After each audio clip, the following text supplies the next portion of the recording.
అదే RTV app వార్తల్ని క్షణాల్లో చదివే అవకాశం ఉంటుంది. ఒక న్యూస్ పేపర్, ఒక టెలివిజన్ ఛానల్ మీ చేతుల్లో ఎప్పుడూ ఉంటాయి. ఈరోజు మన జిల్లాకు సంబంధించిన అధికారులతో రివ్యూ చేయడం జరిగింది.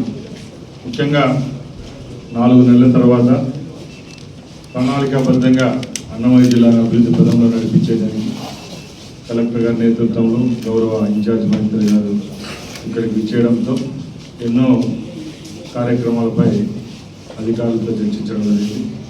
ముఖ్యంగా మన నియోజకవర్గంలో కాకుండా టోటల్ రాష్ట్ర వ్యాప్తంగా మనం ఈ ప్రభుత్వం ఏర్పాటైన తర్వాత, ప్రభుత్వం ఏర్పాటు కాకముందు చెప్పింది ఒకటే, రెవెన్యూ పరంగా ఏవైతే సమస్యలు ఉన్నాయో అవి అధిగమించాలా, రైతులకు నిజమైన ఎవరైతే లబ్ధిదారులు ఉంటారో వాళ్ళకి న్యాయం చేస్తామని చెప్పాం.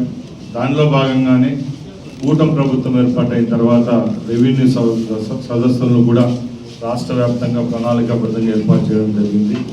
రెవెన్యూ సదస్సుల్లో కూడా చాలామంది రైతులకు అలాగే నిజమైన లబ్ధిదారులకు కూడా న్యాయం జరిగింది. ఇప్పుడు ఈరోజు జరిగిన ఈ సమీక్ష సమావేశంలో గౌరవ కలెక్టర్ గారు ప్రతిపాదన మా ముందర ఉంచడం జరిగింది. మన జిల్లాలో ఉన్న 30 మండలాల్లో ఒక పైలట్ ప్రాజెక్టుగా ఒక్కో మండలంలో జిల్లాకు సంబంధించిన మెయిన్ అధికారులు ఎవరైతే ఉంటారో వాళ్ళు అక్కడికి విచ్చేసి ఒకరోజు ఒక కార్యక్రమాన్ని ట్యాకిల్ చేసి అక్కడ నిజంగా ఏవైనా సమస్య అపరిచితంగా ఉన్నాయి, ఏవైతే సమస్యలు ఉన్నాయో ఆ సమస్యల పరిష్కారం ఇస్తారని చెప్పడం జరిగింది. దాన్ని అందరూ సద్వినియోగం చేసుకోవాల్సిందిగా కోరుకుంటున్నాం. మనందరికీ తెలుసు, ఈరోజు ఏ సమస్యలున్నా కూడా మనం తీర్చుకునే పరిస్థితిలో ఉన్నాం. ముఖ్యంగా ఆంధ్ర రాష్ట్రంలో అయితే ఇప్పుడు అందరికంటే గౌరవ ముఖ్యమంత్రి చంద్రబాబు నాయుడు గారి నాయకత్వంలో ఆర్థికంగా రైతులైతేనేమి, ఇండస్ట్రీస్ పరంగా అయితే అన్ని విధాల మనం ముందుకు పోతా ఉన్నాం. ముఖ్యంగా ఈరోజు గవర్నమెంట్ స్కూల్లో పోలేని వాళ్ళు ప్రైవేట్ స్కూల్కి వెళ్తున్నారు, గవర్నమెంట్ హాస్పిటల్లో ట్రీట్మెంట్ చేసుకునే వాళ్ళు ప్రైవేట్ హాస్పిటల్కి వెళ్తున్నారు. ముఖ్యంగా రెవెన్యూ సమస్య అనేది పీడిస్తున్న సమస్య. అది తప్పకుండా గవర్నమెంట్ వల్లే తీరేది కాబట్టి తప్పకుండా కలెక్టర్ గారికి, జాయింట్ కలెక్టర్ గారికి, ఇప్పుడున్న అధికారులందరికీ ఒకటే చెప్తున్నాం, ఈ రోజుకి కూడా అన్నమయ్య జిల్లాలో ఏ ఆఫీస్, రెవెన్యూ ఆఫీస్ నుంచి గ్రామ స్థాయిలో సెక్రటేరియట్ నుంచి కలెక్టర్ ఆఫీస్ వరకు పొద్దున్నే లేస్తే రైతులు వందలాది మందిగా పాస్బుక్లు చేతిలో పెట్టుకొని ముటేషన్ సమస్య అని, అలాగే వాళ్ళకున్న ఇబ్బందులు, భూముల దగ్గర సర్వేలు కానీ సమస్యలు, ఇలా చెప్పుకుంటూ పోతే ఎన్నే సమస్యలు ఉన్నాయి. ఇప్పుడు గ్రామాల్లో రీసర్వేలు కూడా జరుగుతూ ఉన్నాయి. రీసర్వే తర్వాత కూడా చాలా టెక్నికల్ ఇష్యూస్ వస్తున్నాయి. కాబట్టి దయచేసి ఎప్పుడైతే మండల స్థాయిలో, గ్రామ స్థాయిలో అధికారులు వెళ్ళి అక్కడ ఉన్న విఆర్ఓ వ్యవస్థ నుంచి మార్పు రావాలి. ముఖ్యంగా అధికారులు, పైన అధికారులు, సబ్ కలెక్టర్లు, ఆర్డీఓలు, కలెక్టర్లు స్పందించినా కూడా గ్రామ స్థాయిలో వాళ్ళు స్పందించకపోవడంతో ఈ సమస్యలు ఎలా ఉన్నాయి. ఎందుకంటే ముఖ్యంగా ప్రభుత్వం ఏర్పాటు చేసిన 17 నెలల్లో ఎక్కువ కార్యక్రమాలు జరుగుతున్నవే. ముఖ్యమంత్రి గారి దగ్గర నుంచి కింద స్థాయి ఎమ్మెల్యేల వరకు కూడా వస్తున్న సమస్యలే. గౌరవ ముఖ్యమంత్రి గారు విజయవాడలో ఎప్పుడన్నా పార్టీ ఆఫీస్కి వచ్చి కార్యక్రమం 4 గంటలు అటెండ్ అయితే దాంట్లో 100 ఏమైతే వాళ్ళ దగ్గర నుంచి వస్తాయో దానిలో ఎక్కువ రెవెన్యూ సమస్యలు ఉన్నాయి. అది కూడా ముఖ్యంగా రాయలసీమ ప్రాంతం నుంచి అయితే మన అన్నమయ్య, చిత్తూరు జిల్లా నుంచే ఉన్నాయి. కాబట్టి తప్పకుండా ఇది ఒక బాధ్యతగా తీసుకొని తప్పకుండా ఈ కార్యక్రమాన్ని ముందుకెళ్తామని తెలియజేసుకుంటున్నా. అలాగే అన్నమయ్య జిల్లాలో చాలా ఏరియాల్లో, గ్రామాల్లో కొత్తగా ఏర్పడిన కాలనీలలో అయితే, ఇంకో దగ్గర అయితే శ్మశాన వాటికలు లేవు. శ్మశాన వాటికల పైన, అలాగే రేపు ఏదైతే హౌసింగ్ ప్రాజెక్ట్ ఇంప్లిమెంట్ చేస్తున్నామో దాంట్లో కూడా చాలామంది ఎవరైతే నిజమైన లబ్ధిదారులు ఉన్నారో వాళ్లకు మనం ప్రైవేటు భూములు కొనియకపోయినా కూడా ప్రతి ఒక్క గ్రామాల్లో గవర్నమెంట్కి సంబంధించిన భూములు చాలా ఉన్నాయి. అవి దయచేసి గుర్తించి పట్టాలు ఇప్పించాల్సిందిగా కోరుకుంటూ సెలవు తీసుకుంటాం. ఈరోజు కూటమి ప్రభుత్వం ఏర్పడిన తర్వాత ఏదైతే మా సూపర్ 6 సంబంధించినటువంటి పథకాలు ప్రతి ఒక్కటిని కూడా ఈ యొక్క కూటమి ప్రభుత్వం ప్రతిష్టాత్మకంగా తీసుకొని జిల్లా నాయకులు అదేవిధంగా అధికారులను సమన్వయం చేసుకుంటూ ఇచ్చినటువంటి మాటను ప్రతి ప్రోగ్రాంను కూడా ప్రజల్లోకి ఇవ్వవలసినటువంటి బాధ్యత, ప్రతి దాన్ని కూడా ఈరోజు వారికి న్యాయం చేస్తూ ఉన్నారు. ఆ రోజు ఏదైతే ప్రజలు మమ్మల్ని నమ్మి ఓటేశారో ఆ ప్రజలందరికీ కూడా ఈ యొక్క అభివృద్ధి సంక్షేమాన్ని సమానంగా చేయాలనేటువంటి ఉద్దేశంతో ఆర్థికంగా ఎన్ని ఇబ్బందులు ఉన్నా అటు కేంద్ర ప్రభుత్వం సహాయంతో అదేవిధంగా జనసేన పార్టీ మన యొక్క ఉప ముఖ్యమంత్రి గారితో వీళ్ళందరూ కూడా ఒక బాధ్యతతో మంత్రులందరం కూడా ఏ యొక్క శాఖలు ఉన్నాయో వాళ్ళందరినీ కూడా సంరక్షించుకుంటూ ఇక్కడంతా కూడా ప్రభుత్వంలో అనేక సమస్యలు వచ్చినప్పటికీ కూడా 2 కార్యక్రమాలను కూడా మేము తీసుకెళ్తా ఉన్నాం. ఆ రోజు ఇచ్చిన మాట ప్రకారం పింఛన్లు అయితేనేమి, అదేవిధంగా తల్లికి వందనం అయితేనేమి, అదేవిధంగా స్త్రీ శక్తి అయితేనేమి, సిలిండర్లు అయితేనేమి, ప్రతి ఒక్క దాన్ని కూడా ప్రజలకు తీసుకెళ్తా ఉన్నాం.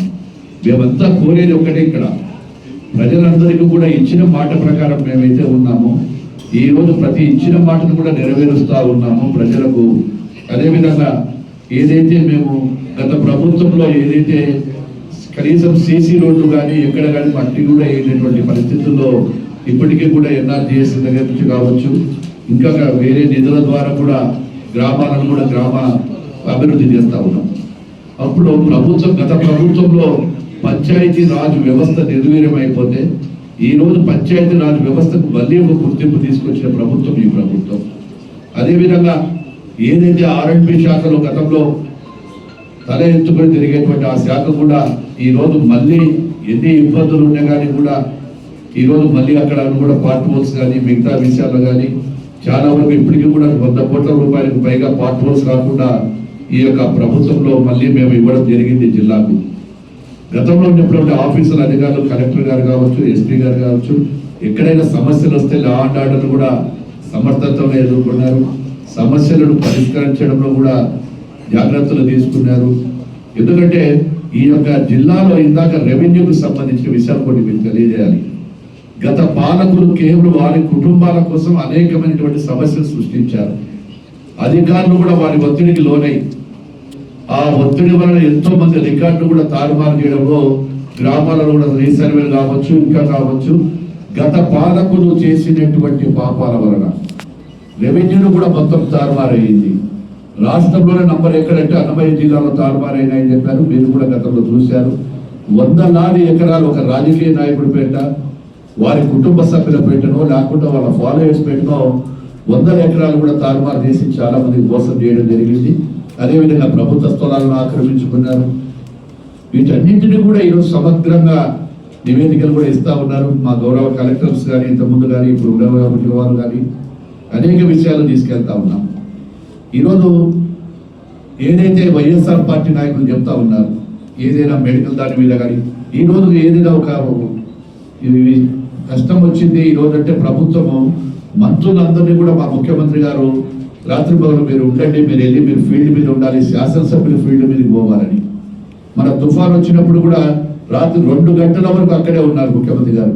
ప్రతి శాసనసభ్యుడికి కూడా మీరు ఫోన్లు చేసి ఫీల్డ్లో ఎక్కడ ఉన్నారు, ఈ టైంలో మీరు ప్రజల కోసం తిరగాలి, అక్కడ ఉన్న సమస్యలు పరిష్కరించండి, అక్కడ ఉన్నటువంటి అధికారులు ప్రతి కలెక్టర్ కూడా ఆదేశాలు ఇవ్వడం జరిగింది.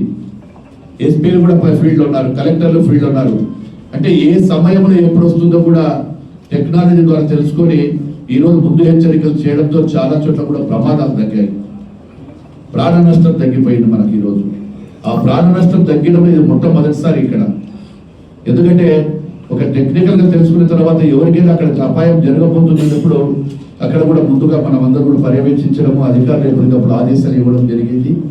అదేవిధంగా ఏది ఏమైనప్పటికీ అటు ఈ యొక్క ఏదైతే ఉన్నారో శాఖలకు అన్నిటికీ కూడా ఆదేశాలు ఇవ్వడం, రివ్యూలు డిపార్ట్మెంట్గా రివ్యూలు ఇవ్వడం జరిగింది. ముఖ్యంగా కోరేది ఏంటంటే ఇందాకనే కలెక్టర్ గారు కూడా కొత్తగా తీసుకునేటువంటి మీకు అభినందనలు తెలియజేస్తున్నాం సార్. మరిన్ని వీడియోస్ కోసం ఛానల్ ని సబ్స్క్రైబ్ చేయండి, లేటెస్ట్ అప్డేట్స్ కోసం వాట్సాప్ ఛానల్ ని ఫాలో చేయండి అండ్ లింక్ డిస్క్రిప్షన్ లో ఉంది.